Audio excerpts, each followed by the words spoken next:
Good morning all of you. We were doing letters. In last video I made you understand about job letter and today we are going to learn about letter to editor and official letter. आज हम जो topic पढ़ेंगे वो 9th standard से लेकर 12th standard के लिए important है, क्योंकि 9th से लेकर 12th तक हर स्टैंडर्ड में ये क्वेश्चन आते हैं। तो देख ले, एक बार समझ लेते हैं कि हमारे लेटर आते कौन से हैं, उसके बाद हम इसको स्टार्ट करते हैं। देखिए 9th में और 10th में हमें जो लेटर आते हैं वो लेटर टू एडिटर और ऑफिशियल लेटर से रिलेटेड हमारे पास हमसे क्वेश्चन पूछा जाता है, और बाकी 11th में 12th में जॉब लेटर भी ऐड हो जाते हैं और बिजनेस लेटर भी ऐड हो जाते हैं। आज जो हम करने जा रहे हैं वो लेटर टू एडिटर और ऑफिशियल लेटर है। इनमें भी डिफरेंट टाइप के क्वेश्चन हमसे पूछे जाते हैं। फॉर एग्जांपल, हमसे कोई कंप्लेंट करने के लिए लेटर लिखने को कहा जाता है। कंप्लेंट के अलावा कोई सजेशन देने के लिए, कोई इंक्वायरी के लिए, यानी अलग अलग टाइप्स के हमसे क्वेश्चन पूछे जाते हैं। आज हम जो ये लेटर का जो फॉर्मेट हम समझ रहे हैं वो है कंप्लेंट से रिलेटेड, स्पेशली कंप्लेंट से रिलेटेड, बाकी कोई दूसरा भी इसमें आ सकता है। देखिए, आप लोग जब लेटर पढ़ते हैं तो डिफरेंट टाइप के क्वेश्चन आपके सामने आते हैं और उनका आप अलग अलग तरीके से उसको याद करके जाते हो, यानी हर क्वेश्चन को आप पढ़ते हो, उसको याद करते हो और उसके बाद में उसका आंसर करते हो। अगर बाई चांस आपके सामने कोई ऐसा क्वेश्चन आ जाए जिसको आपने पढ़ा नहीं है तो फिर आपके सामने डिफिकल्टी हो जाती है उसको सोल्व करने की। ये जो एक फॉर्मेट मैंने लिखा है इसमें आप चाहे कोई भी क्वेश्चन आए, कैसा भी क्वेश्चन आए, जैसा कि मैंने आपको जॉब लेटर में समझाया था कि कोई भी क्वेश्चन आए, कोई भी उसकी पोस्ट के लिए आपसे पूछा जाए कि या फिर किसी भी टाइप का कोई क्वेश्चन आपसे पूछा जाए तो आप उसको सोल्व कर पाएंगे with help of this format. तो लेट्स स्टार्ट। देखिए, हम कंप्लेंट जो करते हैं वो 3 टाइप की कंप्लेंट होती हैं। पहले समझ लेते हैं थोड़ा सा, उसके बाद में हम इसको देखेंगे। एक होती है सोशल कंप्लेंट, एक होती है नेशनल इशू। ये इशू होते हैं, यानी हमें ये दिक्कतें होती हैं। देखिए 3 टाइप की क्या है। एक तो सोशल इशू हमें कोई होता है, एक होता है नेशनल इशू, एक होता है इंटरनेशनल इशू। ये क्या होते हैं? हम ये लेटर लिखते क्यों? जब हमें कोई दिक्कत होती है तभी तो लिखते हैं, हमें कोई परेशानी हमारे सामने आती है तो लिखते हैं हम। सोशल इशू क्या होते हैं? सोशल इशू मीन्स हमारे आसपास के एरिया में, इलाके में हमें क्या प्रॉब्लम हो रही है, यानी ऐसी प्रॉब्लम जो हमारे आसपास के इलाके में है, वर्ल्ड वाइड या नेशनल वाइज नहीं है, लोकेलिटी में ही है।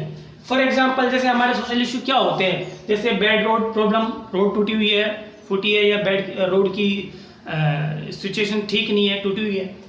ड्रेनेज सिस्टम, यानी नाली में जो बहाव है नाली का वो ठीक नहीं है, यानी पानी भरा हुआ रहना। नॉइज पोल्यूशन, इसके अलावा नॉइज पोल्यूशन आप समझते हैं, ध्वनि प्रदूषण। बैन लाउड स्पीकर, इससे भी रिलेटेड हमसे पूछा जाता है, लाउड स्पीकर बैन करना। लॉ एंड ऑर्डर सिचुएशन, कानून व्यवस्था का ठीक नहीं होना। ब्रेकडाउन ऑफ वाटर सप्लाई और इलेक्ट्रिसिटी सप्लाई, यानी पानी या बिजली का लगातार नहीं आना। सैनिटेशन प्रॉब्लम, यानी कूड़ा करकट वाला वगैरह या गंदगी वगैरह होना। ये क्या है? सारे इशू, ये सोशल इशू है, यानी हमारे आसपास की प्रॉब्लम्स हैं ये। इसके अलावा नेशनल इशू क्या होते हैं जिनके हमें लेटर लिखने के लिए बोला जाता है? चाइल्ड लेबर है, फीमेल फुटिसाइड। चाइल्ड लेबर यानी बच्चों से काम करवाना है ना, फीमेल फुटिसाइड करना, भ्रूण हत्या है, ये एक नेशनल इशू है, देश के लिए प्रॉब्लम है ये। चाइल्ड अब्यूज है, बच्चों के साथ दुर्व्यवहार करना। पॉल्यूशन है, प्रदूषण है, ये सारी समस्याएं देश की हैं। इसी तरह इंटरनेशनल, यानी पूरी दुनिया की समस्याएं क्या है, जो लोकल नहीं है, नेशनल नहीं है, पूरी दुनिया की समस्याएं। तो पूरी दुनिया की समस्या क्या है? इंटरनेट है, यानी इंटरनेट का गलत तरीके से यूज करना पूरी दुनिया की समस्या है। हैकर्स जो होते हैं, जो हमारे मोबाइल, हमारे अकाउंट वो या हमारी जो पर्सनल चीज़ें वो हैक कर लेते हैं ऑनलाइन, उसकी ये एक इंटरनेशनल इशू है। टेररिज्म, आतंकवाद, वो भी एक इंटरनेशनल इशू है। ग्लोबल वार्मिंग, ये भी एक इंटरनेशनल इशू है। इसके अलावा डेमोक्रेसी, ये भी एक इंटरनेशनल इशू है। देखिए, यानी हमें एग्जाम में इनसे रिलेटेड क्वेश्चन मोस्टली पूछे जाते हैं, और भी हो सकते हैं इनके साथ में, और भी कोई क्वेश्चन आ सकता है, बट मैंने जो भी मैं इस पे लिख सकता था वो मैंने लिख दिए हैं। यानी इनसे रिलेटेड हमसे क्वेश्चन पूछे जाते हैं। मान लीजिए आपका एग्जाम और आप केवल एक ये पढ़ के गए, एक ये पढ़ के गए, ठीक है, एक ये पढ़ के चले गए, एक ये पढ़ गए, एक ये पढ़ गए, बाई चांस आ गए दूसरे, ये आ गया या फिर ये आ गया या फिर ये आ गया, तो आप क्या करेंगे? अब फिर आप अपने मन से करके आएंगे जैसा आपको आएगा, ठीक है, यानी क्योंकि आपने ये याद ही नहीं किया। तो अब हम जो ये फॉर्मेट बना रहे हैं उसमें चाहे इनमें से इनसे रिलेटेड कोई भी क्वेश्चन आ जाए, कैसा भी क्वेश्चन आ जाए, इनसे रिलेटेड कोई भी क्वेश्चन आ जाए या इनके अलावा भी कोई भी क्वेश्चन आ जाए जो कंप्लेंट से रिलेटेड हो, उसको हम सोल्व कर पाएंगे। यानी we will be able to solve any question with the help of this format. तो स्टार्ट करते हैं। अभी हम सोशल इशू का हम बना रहे हैं, यानी ये जो फॉर्मेट है केवल सोशल इशू का है, नेशनल का और इंटरनेशनल का हम इसके नेक्स्ट वीडियो में हम सीख लेंगे। तो चलो स्टार्ट करते हैं। ये यहाँ पे मैंने केवल आपको समझाने के लिए लिखा था। अभी यहाँ से हमारा लेटर स्टार्ट होगा। देखिए जैसे मैंने बताया, ये जो फॉर्मेट है 9 से लेके 12 तक इम्पोर्टेंट है, सब बच्चों के लिए इम्पोर्टेंट है। देखिए हमारे सामने कोई भी क्वेश्चन आया, फॉर एग्जांपल हमारे सामने क्वेश्चन आता है कि भाई आप किसी राजस्थान पत्रिका के एडिटर को एक लेटर लिखिए या डिस्ट्रिक्ट कलेक्टर को एक लेटर लिखिए कि भाई आपके इलाके में रोड्स की प्रॉब्लम है, यानी रोड टूटी हुई है, या फिर आपको क्वेश्चन आया आपके इलाके में नॉइज पोल्यूशन ज़्यादा होता है या आपके इलाके में कोई लाउड स्पीकर बजाता है जोर से, तो उसके बारे में आपको लेटर लिखना है। तो देखिए हम कैसे लिखेंगे, यानी मेरा कहने का मतलब हुआ इनसे रिलेटेड चाहे कोई भी क्वेश्चन आया, अगर हमें ये फॉर्मेट याद है तो हम सबका आंसर कर सकते हैं। तो स्टार्ट करते हैं। As you know first of all we have to write sender's address. सबसे पहले हमें सेंडर्स एड्रेस लिखना होता है, and you know that we have to write sender's address within 3 lines. हमको 3 लाइनों में के अंदर ही सेंडर्स एड्रेस लिखना है। अगर ज़्यादा बड़ा है तो हम 4 लाइनों का कर सकते हैं, बट ट्राई करें 3 लाइनों में खत्म हो जाए। After writing sender's address we have to write date. After giving 1 line space, एक लाइन का गैप देने के बाद हम डेट लिखेंगे। And after writing date we have to write receiver's address, जिसको हम लेटर भेज रहे हैं, जो लेटर प्राप्त करेगा उसका हमें लिखना है। अब देखिए यहाँ पर क्या चेंज करना है अकॉर्डिंग टू क्वेश्चन। अगर आपको एग्जाम में बोला गया है कि आप एडिटर को लिखना आपको, ठीक है, तो यहाँ पर आ जाएगा द एडिटर, ठीक है। और फिर आपको ये भी क्वेश्चन में बताया जाएगा कि कौन से न्यूज़पेपर का एडिटर है, तो बताया गया है तो हम लिख देंगे। अगर नहीं बताया गया है तो हम अपनी तरफ से कोई भी न्यूज़पेपर का नेम यहाँ पर लिख देंगे। उसके बाद में जगह आ जाएगी कहाँ है, ठीक है। अगर मान लीजिए हमको बोला गया है कि डिस्ट्रिक्ट कलेक्टर को लिखिए, ठीक है, या किसी दूसरे अधिकारी को लिखिए, तो यहाँ क्या आ जाएगा? द डिस्ट्रिक्ट कलेक्टर, या जो भी वो अधिकारी है, ऑफिसर है, उसका नाम आ जाएगा, ठीक है। देखिए हम इस फॉर्मेट में दोनों लेटर कवर करेंगे। एक तो letter to editor and letter to यानी ऑफिशियली लेटर, किसी अधिकारी को लेटर, वो दोनों कवर हो जाएंगे। तो according to question we have to change, हम यहाँ पर चेंज कर देना है। अगर if we are writing to editor then we have to write the editor and newspaper name, and if we are writing to any officer then हम यहाँ पर उस ऑफिसर की जो भी डेजिग्नेशन है, पोस्ट है, वो हम यहाँ लिख देंगे। देन सब्जेक्ट, अब सब्जेक्ट में क्या आ जाएगा? अब हम इनमें से जो भी हमारा सब्जेक्ट है, जो भी हमसे पूछा गया है, वो लिख देंगे। टू कंप्लेंट अबाउट, देखिए हमें समय यही लिखना है, टू कंप्लेंट अबाउट।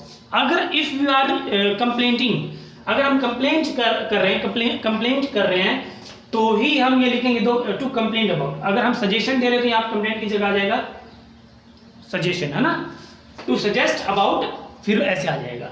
तो अभी इनमें से हमारी कोई भी प्रॉब्लम है, यानी कोई भी हमें इनमें से कोई भी क्वेश्चन पूछा गया है किसी भी चीज से रिलेटेड, वो यहाँ हम फिल कर देंगे।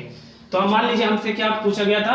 बैड रोड पूछा गया, तो हम about bad road problem in our area, ये हमें लिखना है इतना। तो देखिए क्या लिखना है, पहले से ये तो पहले से है ना, आपको याद रहेगा ये फॉर्मेट। तो टू कंप्लेंट अबाउट, अब देखिए सिर्फ मैं वहां अंडरलाइन कर रहा हूं जो हमें चेंज करने हैं फ्यूचर में। Bad road problem in our area, उसके बाद हमें क्या लिखना है? After that we have to write salutation, sir या मैडम हम लिखेंगे। Then after giving 1 line space we will start our main content, salutation लिखने के बाद हम हमारा मेन जो कंटेंट है वो लिखेंगे। वो क्या है देखिए, हम यहाँ से स्टार्ट करेंगे। Through the column of your esteemed newspaper I would like to draw kind attention of concern authority towards, then blank है।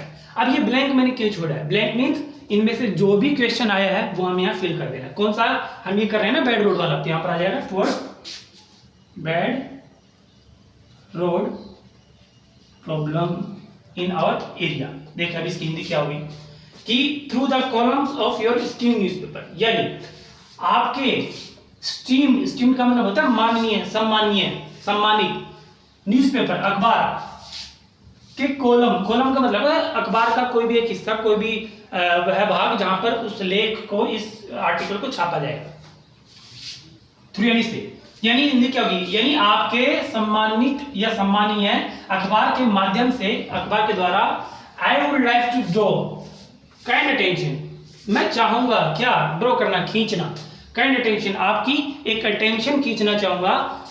किसकी अटेंशन खींचना चाह रहा है? Of concern authorities, kind attention of concern authority. Concern means यानी संबंधित, यानी ये जो प्रॉब्लम है, इस प्रॉब्लम से रिलेटेड जो भी अधिकारी काम करेंगे आपके इसमें, उस अथॉरिटी का मैं ध्यान आकर्षित करवाना चाहूंगा टूवर्ड्स की तरफ। अब यहां पर हमने क्या करा था, ब्लैंक, यानी यहाँ वो आ जाएगा जो हम आंसर में करना चाह रहे हैं। तो हम बैड रोड का कर रहे हैं, हमारा क्वेश्चन में ये आया था ना, तो bad road pollution in our area, तो यहाँ पर हम फिर कर दें in our area. In our area क्यों, क्या, बिकॉज हम ये सोशल इशू है ना, लोकेलिटी के प्रॉब्लम्स हैं सारी। फिर हमें ये लिखना है सब में, चाहे कोई भी हो, people are facing lots of difficulties because of it, यानी लोग जो हैं आर फेसिंग, सामना कर रहे हैं, लॉट्स ऑफ, बहुत सारी डिफिकल्टीज, परेशानियों का, बिकॉज ऑफ इट, यानी इट मीन्स इस प्रॉब्लम के कारण, इस समस्या के कारण लोग जो है बहुत सारी परेशानियों का सामना कर रहे हैं। ये हमें लिखना है चाहे कोई भी क्वेश्चन हो। देन फिर मैंने 2 से 3 लाइनें ब्लैंक की हैं। ये लाइनें क्या हैं देखिए, इन लाइनों में आपको अपनी तरफ से फिल करना है। अगर आपको कुछ भी याद है, अगर आपको जो भी क्वेश्चन है उससे रिलेटेड कोई भी बातें याद हैं जो आपने पढ़ा हुआ है, वो आप यहाँ लिख सकते हैं। मैंडेटरी नहीं है लिखना। देखिए ये फॉर्मेट किसके लिए ज़्यादा यूजफुल है, ये उन बच्चों के लिए ज़्यादा यूजफुल है जो एवरेज बच्चे हैं या वीक बच्चे हैं, और जो इंटेलिजेंट बच्चे हैं वो तो यहाँ इजीली फिल कर ही सकते हैं।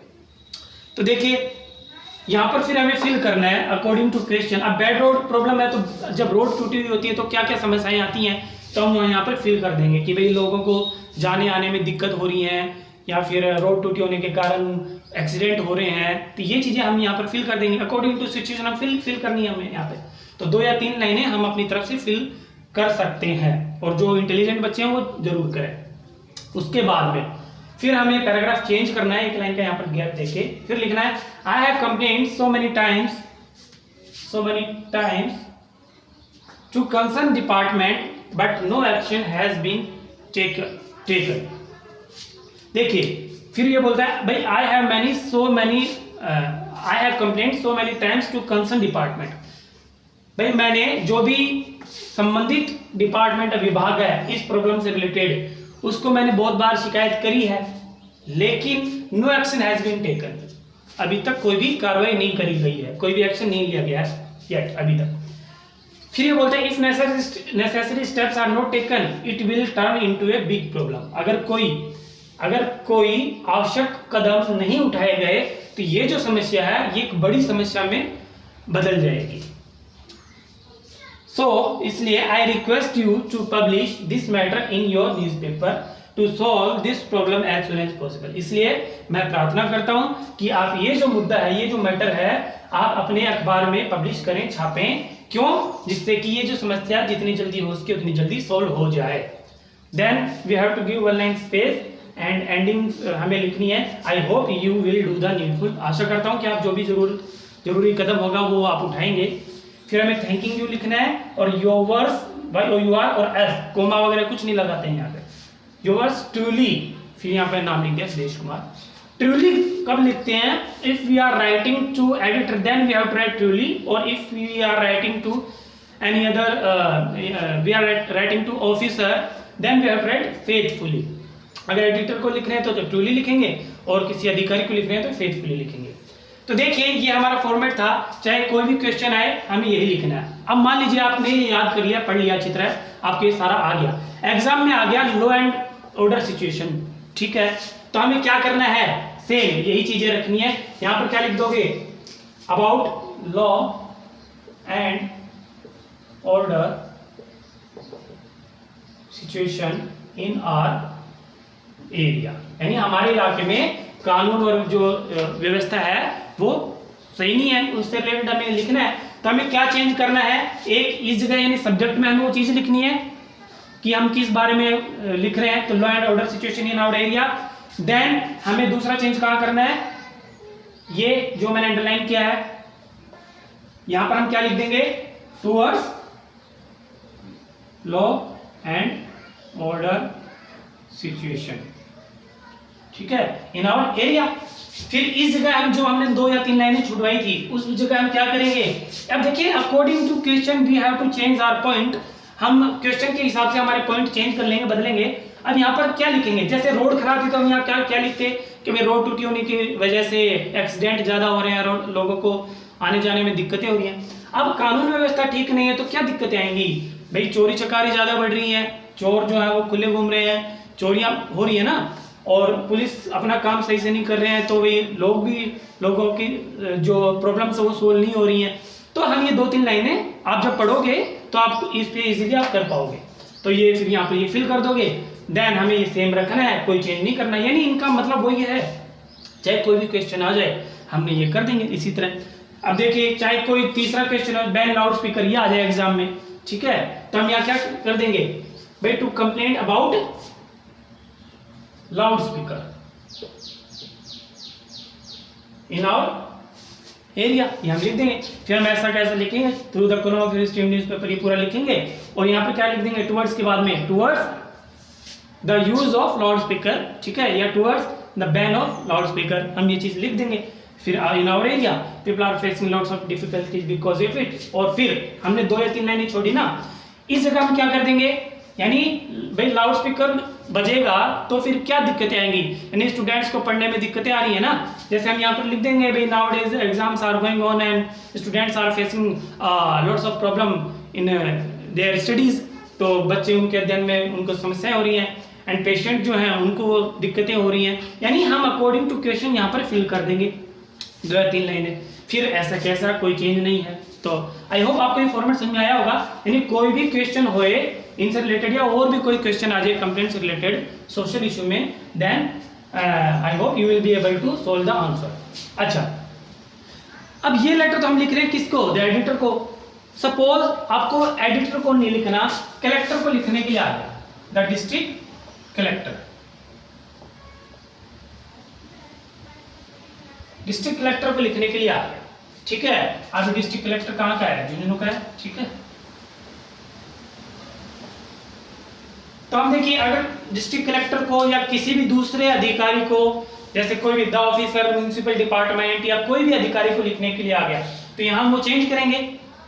ये चेंज करने के बाद में हमें कहाँ चेंज करना है, आप देखिए, if we are writing to officer, if you are not writing to editor, then we have to remove this line. अगर हम एडिटर को नहीं लिख रहे, अगर हम किसी अधिकारी को लिख रहे हैं तो हम ये लाइन हटा देंगे, कौन सी, through the column of your esteemed newspaper, ये लाइन हटा देंगे और हमारा लेटर कहां से स्टार्ट करेंगे, I would like to draw kind attention, बाकी पूरा सेम रहेगा, ये लाइन हटेगी। उसके बाद में लास्ट में ये जो लाइन है, so I request you, so I request you, फिर ये जो है to publish this matter in your newspaper,